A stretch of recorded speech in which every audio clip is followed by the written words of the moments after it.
एक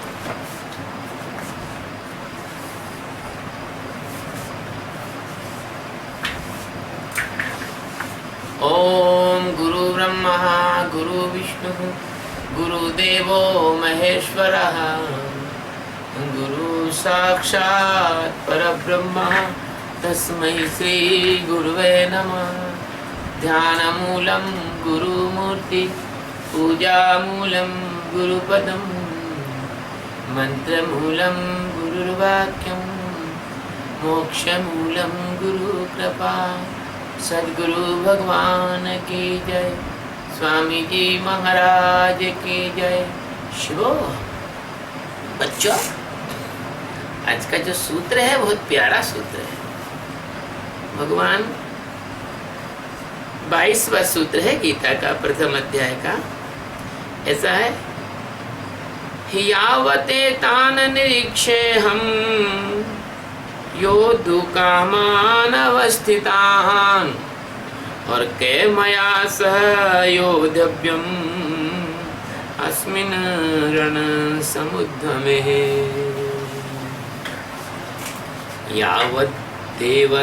यावद्देता निरीक्षेऽहं योद्धु कामान् व्यवस्थितान् केर्मया सह योध्यम् स्मिरन् समुद्वते में। ये अर्जुन कह रहा है, रथ पे अर्जुन कह रहा है कि हे प्रभु, आप मेरे रथ को बीच में खड़ा कर दो ताकि मैं ये युद्ध में जो डटे हुए युद्ध करने के अभिलाषी हैं, इन विपक्षी योद्धाओं को अच्छी तरह से देख तो लूं कि मुझे इस युद्ध में किन किन लोगों से लड़ना पड़ेगा। अब ये बात तो ऊपर की बात है, मोटा मोटी बात है। ये बात तो कोई कॉलेज का प्रोफेसर भी बता देगा, कोई पंडित जी महाराज सत्यनारायण की कथा करने वाले वो भी बता देंगे, लेकिन फिर ज्ञानी से और उनमें फर्क क्या होगा? अगर ज्ञानी भी इतना ही बता दे आपको, तो ज्ञानी में और अज्ञानी में अंतर क्या है? तो यह है कि जिज्ञासु है अर्जुन और कृष्ण है सद्गुरु, और युद्ध है महाभारत का, अंदर चल रहे महाभारत का युद्ध है, बाहर का युद्ध नहीं है। गीता बाहर की चीज नहीं है, गीता अंदर की चीज है। गीता ज्ञान की गंगा है, गीता ज्ञान की गंगा है। एक गंगा भगवान के पैरों से निकली, चरणों तक। जब राजा बलि से भगवान ने 3 पैर धरती, 3 डग धरती मांगी, भगवान ने जब अपना पैर बढ़ाया तो ब्रह्मांड के इस छोर से उस छोर तक पैर गया, तो ब्रह्मांडीय जो जल था वहां पर भगवान के नाखून से वो जल का जो आवरण था भंग हुआ, और उसको ब्रह्मा जी का कमंडल भी भले कहते हैं। वहां भगवान के पैरों को प्रक्षालन किया नाखून का, तो वहां से गंगा मां निकली। वो गंगा पापनाशिनी, पवित्र करने वाली है, किंतु उससे बड़ा भगवान का स्मरण और भगवान का प्रेम और ज्यादा पवित्र करने वाला है। और सबसे ज्यादा पवित्र करने वाली तो भगवान के मुंह से निकली हुई ये गंगा है, जिसको गीता कहते हैं। इसलिए कहा गया है कि गंगा कोई नदी नहीं, गंगा जल नहीं है, वो बहुत पवित्र है। और गौ कोई जानवर नहीं है, गौ माता है। गाय जानवर मत समझो उसको।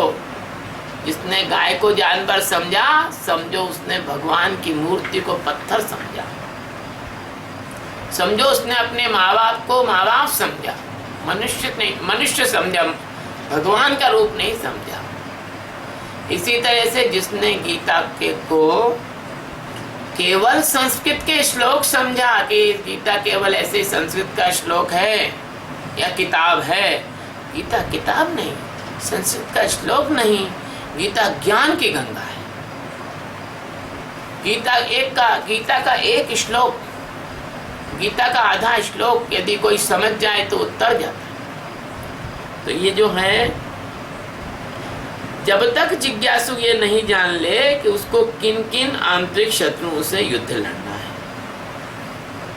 है ना।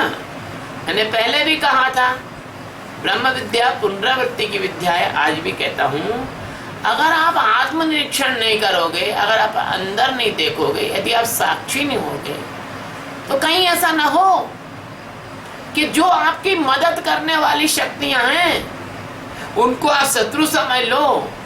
वो जो आपको पतन में ले जाने वाला आपका मन है, वासनाएं हैं, इच्छाएं हैं, आपकी अभिलाषाएं, आपके अंदर जो राग है, द्वेष है, द्वंद्व है, ये भेदभाव है, आपके अंदर जो ऐसी जो वृत्तियां जो आपको पतन की ओर ले जाने वाली हैं, कहीं उनमें फंस मत जाओ। उनको दोस्त ना समझ लेना।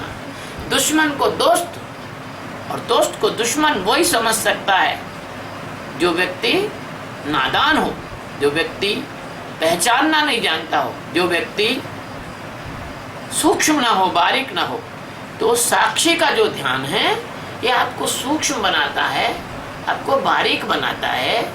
ये साक्षी का जो ध्यान है ये आपको इतना सक्षम बनाता है कि आप अपने अंदर पदार्थ और परमात्मा को पृथक पृथक नीर क्षीर विवेक न कर ले आप।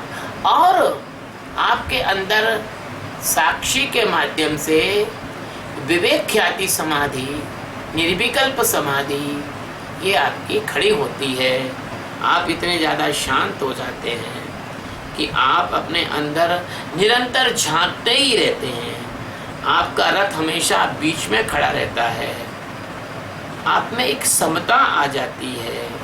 इसलिए यह जो श्लोक है गीता का, ये साक्षी की ओर संकेत कर रहा है आपको, ये साक्षी की ओर ले जा रहा है आपको, ये आपको ध्यान की ओर धकेल रहा है। ये श्लोक आपको समता में खड़ा कर रहा है, ये आपको स्थिति प्रज्ञा अवस्था की ओर ले जाना चाहता है, ये आपको अच्छा साधक बनाना चाहता है। यो अर्जुन ने बीच में रथ खड़ा करने की भगवान से निवेदन किया, ऐसा ही सद्गुरु से निवेदन करता है जिज्ञासु कि हे प्रभु, मुझे ऐसा ध्यान सिखाओ, ऐसी विधि बताओ ताकि मैं हंस बन सकूं, दूध दूध पी लूं और मैं जल जल छोड़ दूं। सार सार को गह रहे और थोता दे उड़ाए। परमात्मा की ओर ले जाने वाला जो जो सार तत्व है उसको तो मैं आश्रय ले लूं, उसका तो मैं सहारा ले लूं, उसको तो मैं जान लूं, और जो थोता संसार है उसको मैं उड़ा दूं, हटा दूं। आप तो जानते हैं भगवान हनुमान जी को जब विभीषण ने और वो हीरे मोती और माला वगैरह ऊपर से पुष्पक विमान से रावण का खजाना लुटाया, तो हनुमान जी को एक माला मिली मोतियों की, बड़े कीमती मोती थे। तो हनुमान जी दांत से तोड़ तोड़ के देख रहे, तो विभीषण को आया गुस्सा कि यार क्या आदमी हो, ऐसे मोती जो मेरा भाई रावण न जाने कहाँ से कीमती मोती लाया था, क्योंकि रावण अपने खजाने में कूड़ा करकट तो रखेगा नहीं, और तुम तोड़ रहे हो दांत से। तो उन्होंने कहा कि क्या देख रहे हो इसमें? तो बोले इसमें राम देख रहे। तो बोले इसमें राम है क्या? बोले मैं कहीं मिल जाए तो देख रहा हूँ। तो कुछ राम तुमको कहीं मिल जाए, तुम राम को कितना चाहते हो? क्या कर तुम्हारे दिल में राम है? बोले हाँ मेरे दिल में राम है। तो तुम इस मोती को तोड़ रहे हो, उसे कभी दिल को तोड़ के बताओ मुझे। तो हनुमान जी ने अपना हृदय फाड़ के राम लक्ष्मण सीता के दर्शन करा दिए। ऐसे ही जब आप समता में खड़े हो जाओगे तो ये साक्षी आपको भगवान राम के दर्शन करा देगा, जो आपके अंदर राम तत्व है, जो आपके अंदर रम रहा है, जो आपके अंदर कृष्ण तत्व है, जिसके कारण आपके प्राण आकर्षित होकर आप जिंदा हो। अरे कृष्ण तत्व नहीं हो तो तुम जिंदा कैसे रहोगे? आकर्षण कौन करेगा? प्राणों को कौन थामेगा?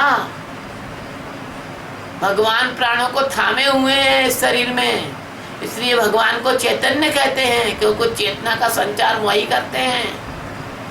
पूरे जगत के अंदर केवल एक ही पुरुष है, वो है भगवान, अस्तित्व, सद्गुरु। मैं अपने सद्गुरु से मिला, मैंने उनसे यही कहा, प्रभु आप ही हमारे अंदर जीते हो, हम नहीं हैं, आप ही, क्योंकि वही हैं। सद्गुरु ही एक ही मर्द है दुनिया में, बाकी कोई मर्द नहीं है, और वो मर्द है परमात्मा। एक ही जिंदा जीवित तत्व है, वो है परमात्मा। एक ही चैतन्य है, वो है परमात्मा। उसको सद्गुरु कह लो, राम कह लो, कृष्ण कह लो, बुद्ध कह लो, महावीर कह लो, गौतम कह लो, जो मर्जी हो कह लो, उसके नाम जो बोलना है बोल लो।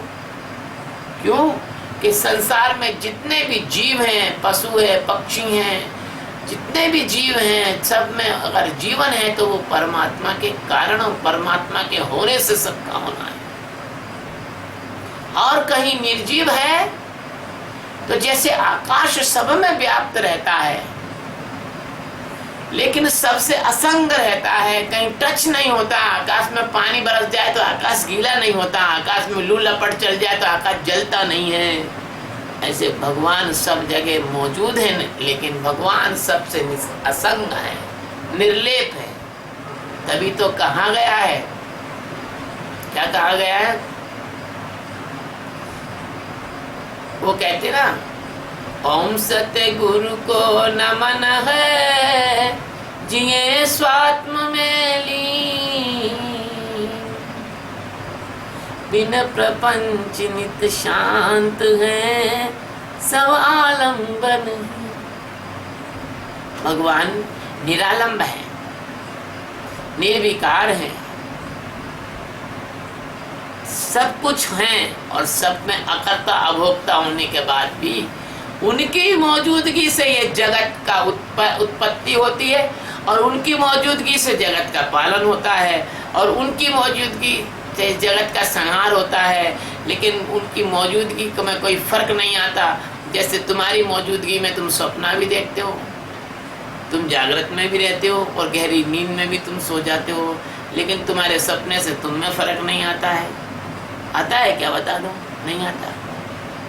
ऐसे दीन बंधु दयालु, दीनों के नाथ भगवान, और अर्जुन की इस बात को सुन रहे हैं। जब अर्जुन ने उनसे कहा कि मेरा रथ सबसे बीचों बीच में कर दो भगवान खड़ा, मैं देख तो लूँ मुझे किससे युद्ध लड़ना है।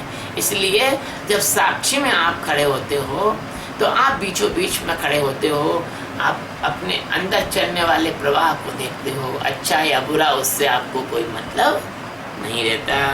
सद्गुरु भगवान की जय, स्वामी जी महाराज की जय, शिवोहम। भगवान का, गुरुदेव का बहुत आभार है।